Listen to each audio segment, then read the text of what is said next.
U.S. seeks regional approach to migration and asylum seekers. The U.S. is faced with the likelihood of eventually reopening its southern border to asylum seekers, and the government is urging allies in Latin America to shore up their immigration controls and expand their own asylum programs. 328. San Jose, Costa Rica, faced with the likelihood of eventually reopening its southern border to asylum seekers, the United States government is urging allies in Latin America to shore up immigration controls and expand their own asylum programs. U.S. President Joe Biden is under mounting pressure from leaders of his own party to end sweeping asylum restrictions that have been in place since March 2020 to limit the spread of COVID-19. U.S. Homeland Security Secretary Alejandro Mayorkas was meeting with officials in Costa Rica Tuesday, a day after holding talks in Mexico.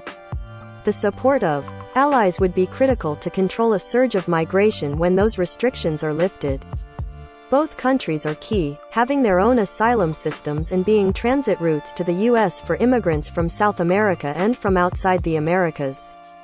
Last month, Costa Rica started requiring visas for Venezuelans and Cubans, a step toward slowing their migration north.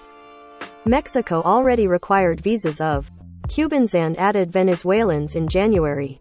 U.S. authorities encountered Venezuelans along the U.S.-Mexico border 3,072 times in February, down sharply from 22,779 times a month earlier, according to figures released Tuesday that demonstrate the impact of Mexico's new requirement for Venezuelans, which took effect January 21. Colombians, who do not require visas for Mexico travel, were encountered 9,600 times, up from 3,911 times in January. Overall, U.S. authorities encountered migrants 164,973 times along the border in February, well below an August high of more than 200,000 but up from 154,745 in January and from 101,099 in February 2021, Customs and Border Protection said.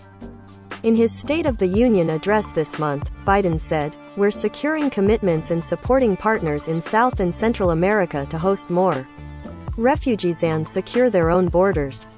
Biden expanded on those comments last week when he hosted Colombia President Ivan Duque at the White House. "I'm calling for a new framework of how nations throughout the region can collectively manage migration in the Western Hemisphere," Biden said.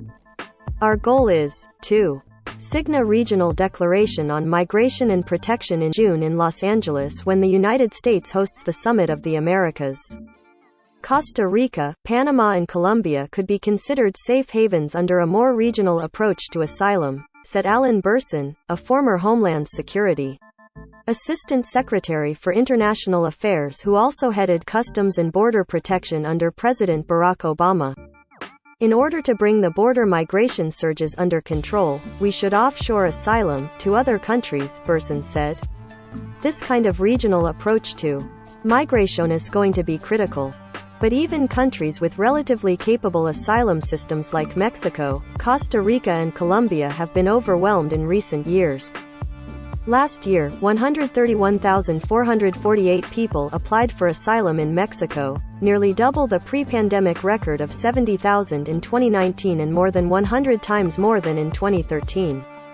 Since a political crisis erupted in Nicaragua in 2018, Costa Rica has received tens of thousands of Nicaraguans each year.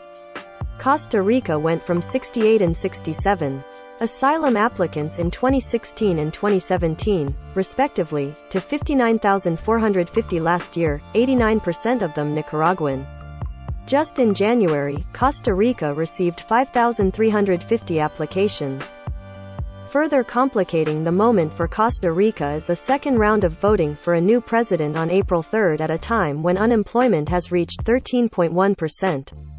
Last week, police forced out nearly 2,000 people, mostly Nicaraguans, who attempted to establish an informal settlement in the capital.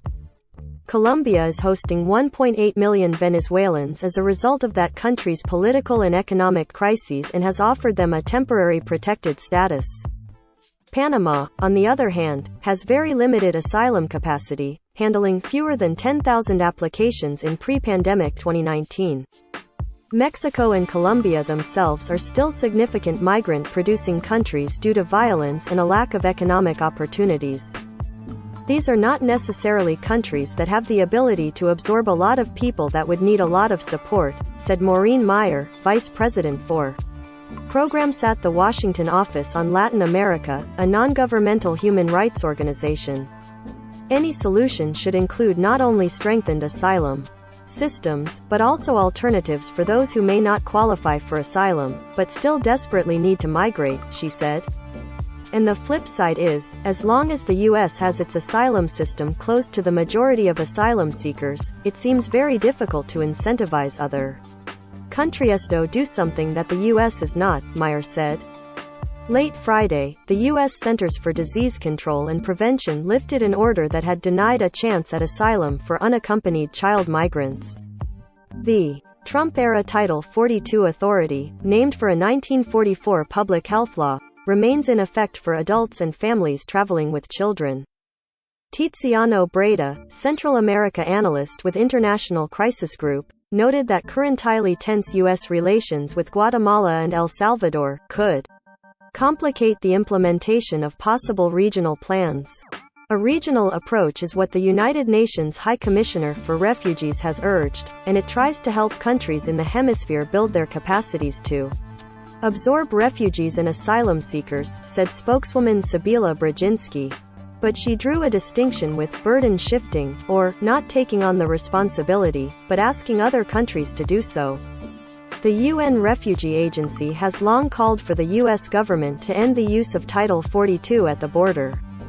Senate Majority Leader Chuck Schumer of New York said Saturday that he was perplexed why the CDC continues this draconian policy at the border, amid strong signs of pandemic recovery. Mayorkas' visits could be laying the groundwork for lifting the policy. AP writer Elliot Spoggett in San Diego contributed to this report.